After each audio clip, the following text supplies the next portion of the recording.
Hi there, this is Ranjit, and in this video, I'll be answering some of the most common questions that I was getting regarding the Samsung Galaxy S9 Plus. And I've been using this device with my primary SIM, that is Airtel, for the last 3 days. So I'll be answering some of the most common questions I was getting regarding this device. And guys, this is the S9 Plus. I haven't used the S9, and this S9 Plus comes with the 3500 milliamp hour battery, and this one has 6 gigabytes of RAM. So let's pick up the questions. And I got this from Garth. He's asking, just like the Google Pixel 2 XL, does it have a blue tint issue or it's working well?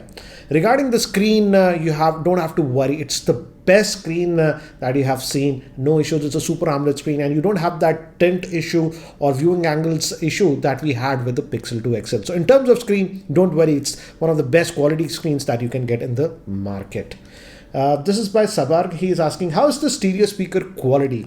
Yes, this S9 and the S9 Plus have stereo speakers. One is here from the main, and even the earpiece acts like a speaker, and it's fine, I would say. I was not blown away with the stereo speaker setup. Frankly, I expected slightly better performance considering it is having a stereo speaker, but it's just okay, I would say. In terms of loudness, if I compare it with the Note 8, it's slightly louder. Yes, you have that stereo effect, but again, I wouldn't say it's as good as the stereo speakers that I have been using with the iPhone 10 or even the Pixel 2 XL. Don't get me wrong, it's not bad, but again, it's not mind-blowing also. I frankly felt it could have been louder and better. This is by Arshad. He's asking, show us f2.4 and f1.5, the difference, hoping to get an answer. Yes, this Galaxy S9 and even the S9 Plus have variable aperture. Generally in our smartphones, we have a fixed aperture, for example, f2, f2.2 or whatever. But in this one, we have two, that is f2.4 and f1.5. And in normal scenarios, in the auto mode, you don't get an option to change this one. And mostly it is on f2.4, and it goes to 1.5 only in very low lighting situations. But if you go into the pro mode, I did that, as you can see with the sample shots. I could lock it down to f1.5 or 2.4, and definitely, as you can see, in low lighting situation, the f1.5 produces slightly better pictures, and the pictures are a lot more brighter. So yes, there is a difference, as you see, with the f1.5 and the f2.4. But in the auto mode, the smartphone will decide that for you, and mostly it'll be on 2.4. Only in low lighting situations it goes down to f1.5. Next question is from Abhijit. This is also camera related question. In reality, the variable aperture as stated by Samsung, two fixed apertures. Are variable apertures cameras always fixed with only two limited apertures, or can be adjusted to any aperture between those two limits? No, it's two fixed aperture, that is f2.4 or f1.5. You can't go in middle. Let's say if you want to set the aperture to f1.9 or something, that can't be done. So it's a fixed aperture, 1.5 or 2.4. This is Anurag. How is the sound output via the primary speakers? I've already mentioned about this speakers. It's good enough, I would say. It's better than the Note 8 slightly, but in terms of loudness, it's not very, very loud. And he's also asking about the headphone jack.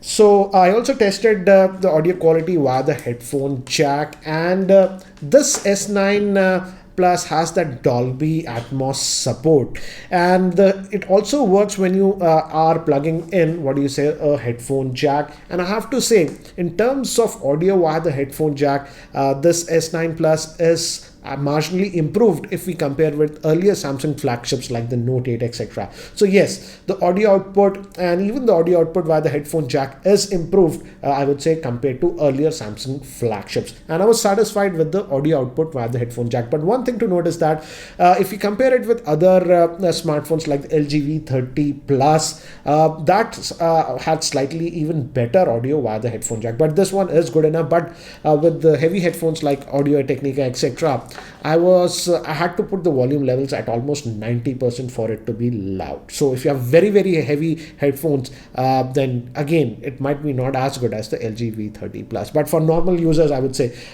you will be satisfied with the audio output via the headphone jack. This is by Amog. He's asking, how is the auto brightness sensor when compared to the iPhone 10? The auto brightness sensor is actually working very well, and it's much better compared to the iPhone 10. The iPhone 10 has one of the most horrible auto brightness sensors among the flagship. As you can see, it just goes over bright or over dull. So yeah, in terms of auto brightness, I have no problems. This is definitely way better than the iPhone 10. This is by Harsh. Face unlocking, does it work faster than the OnePlus 5T? The thing to note is that OnePlus 5T, the face recognition will be faster, but it is not very secure. It's just using the camera for face unlocking, and it's not very secure, and it can be fooled with the OnePlus 5T. With this one, I'm using the hybrid option for face unlocking. That means it actually uses the iris sensor over here, this red light, and even the front facing camera. So it is slightly slower compared to the 5T, but this is a lot more secure compared to what we are getting on the 5T or even the Redmi Note 5 Pro, etc. So you simply can't compare. I would say I would go with this one any day over that, because those can be actually fooled. And also it has that fingerprint scanner, and now it's in a good position, and that also works very fast. This is by Aditya. He's asking, want to know how is the performance and fluidity of the device when compared to phones like the Pixel 2 XL or the OnePlus 5T. Just want to know, is there any lag using this phone on day-to-day tasks? Aditya, as I've mentioned, I've been using this device only for the last 3 days, so it's too early to comment about the performance, overall performance. But in the last 3 days, I've used this heavily used GPS, Android Auto, loaded a bunch of apps, and I haven't noticed any lag till now. And also, as it is having 6 gigabytes of RAM, even in terms of RAM management, I did not have a problem. But yeah, the thing is that we have noticed with Samsung devices that I would say over 2 months of usage or something, they tend to slow down. But as of now, I'm not noticing any lag on this. It's very smooth. No lag whatsoever I'm noticing on this. This is by Manav. How is video stabilization? Did you enjoy super slow motion? I didn't try super slow motion. I'll have to try that one. But I did test video stabilization. Here is a small clip for your reference. So shooting this video with the S9 Plus at 1080p, and I'm walking handheld to just show you guys how was the stabilization.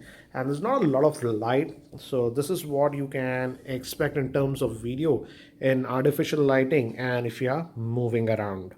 And Manav was also asking about how is the screen visibility outdoors under direct sunlight. Under direct sunlight, the screen visibility is excellent. I use this smartphone outdoors. I was out for the last 2 days, mostly using GPS and stuff, and outdoor screen legibility even in direct sunlight is excellent, so you don't have to worry about that. This is by Ashutosh. He's asking, what would you choose, the S9 with 256 gigabytes of ROM or S9 Plus with 64 gigabytes of ROM? Personally, I would go with the S9 Plus because of the bigger battery, I would say. And storage is not an issue because even in the S9 Plus, you have a, micro SD card slot. So storage is not a criteria, I would say. Personally, I would go with the S9 Plus because of the bigger battery capacity. I'll talk about the battery life in the later part of the video. This is by Dhaval. He's asking, can you please specify which color looks awesome in real view? Coral blue or purple? Is the purple color slightly on the pinkish side? When I was in MWC, I'll leave the link for that video. There I had the pink version of this one that's known as purple, but it actually looks pink, I would say. So it looks pink. This is the coral blue that I have, and I feel this is slightly better in hiding the fingerprint. This device is a fingerprint magnet. Personally, I would say that purple actually looks pinkish. So be careful regarding that. And again, black is also a good option, but even the black will get a lot of fingerprints. This is by Adarsh. Sir, don't you think that this is the most balanced smartphone among the flagships? I would agree to an extent. Yes, this is a balanced phone without many flaws, I would say. And also in terms of weight balance, which is not good on the Note 8. It's much better weight balance, so it does not feel very heavy in your hand. Overall, it's a very good balanced smartphone, I agree. But yeah, regarding battery life, that is one thing I would say that is sort of below average when we compare to other flagships. But apart from that, I would say, yes, this is a very balanced smartphone if budget is not an issue. This is by Sarkar. He's asking, how's the battery life on the S9 Plus?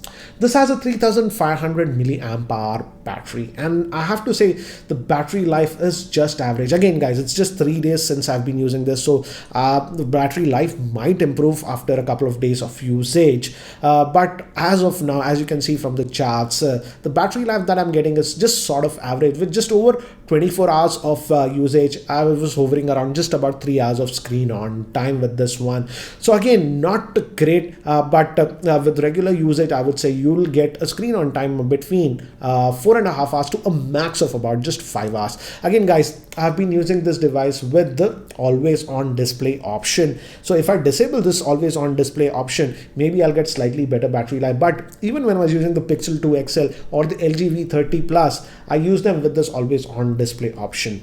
So the battery life strictly, I would say, is average. It is lasting me for a full typical working day, but at the end of the day, it's generally between just about 15 to 20%. So yes, I frankly felt that the battery life could have been slightly better, but that's what it is. It'll last for a typical working day for normal users, but if you're sort of a very heavy user, you might have to top it up in the evening. This is by Adil. He's asking, is it more stable than the Pixel 2 XL? How about the cameras compared to the same? I didn't do a side-by-side comparison of the camera with the Pixel 2 XL, so I can't comment about it. But I am actually thoroughly impressed with the camera performance of this S9 Plus. For example, these are some of the sample shots that I've taken my office in very low lighting conditions. And then also, I'm surprised that it came out so good. So I'll have to test side-by-side with the Pixel 2 XL how good it is. In terms of stability, I don't know what's wrong with the Pixel 2 or even the Pixel 2 XL. I'm getting quite a bit more crashes with that, but on this, luckily, I'm not getting that many crashes.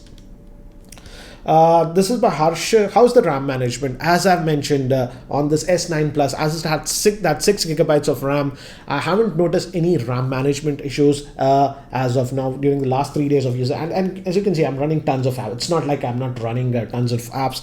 And then also, I never had a problem of RAM management. So RAM management is actually good because this one has 6 gigabytes of RAM. Maybe the S9 I can't comment because that has just 4 gigabytes of RAM, and TouchWiz is sort of heavy. This is the last question, interesting one, hence I decided to take this. This is by Mr. Gupta. He's asking, how's the UI? Because I always used to be a Samsung fanboy. After the S7 Edge, I didn't purchase any single Samsung device because the S7 is so laggy now. I hear your pain, guy, man, because even my wife, I had given the S7, I had purchased and given her, and within 6-7 months, it became so laggy that I had to move her out of the S7. So yeah, that's the problem with the Samsung devices.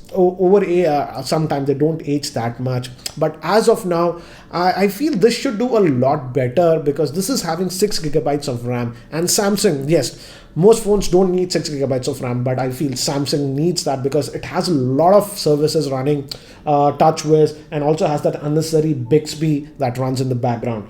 So as this has 6 gigabytes of RAM, I feel this should age a lot better than the S7 Edge. But again, I can't comment about it as of now. I'll have to use it a little bit more and see if I see any lag. But as of now, with last 3 days of usage, I'm using it heavily, normal usage, GPS stuff, everything, it's been running fine. I don't notice lag yet.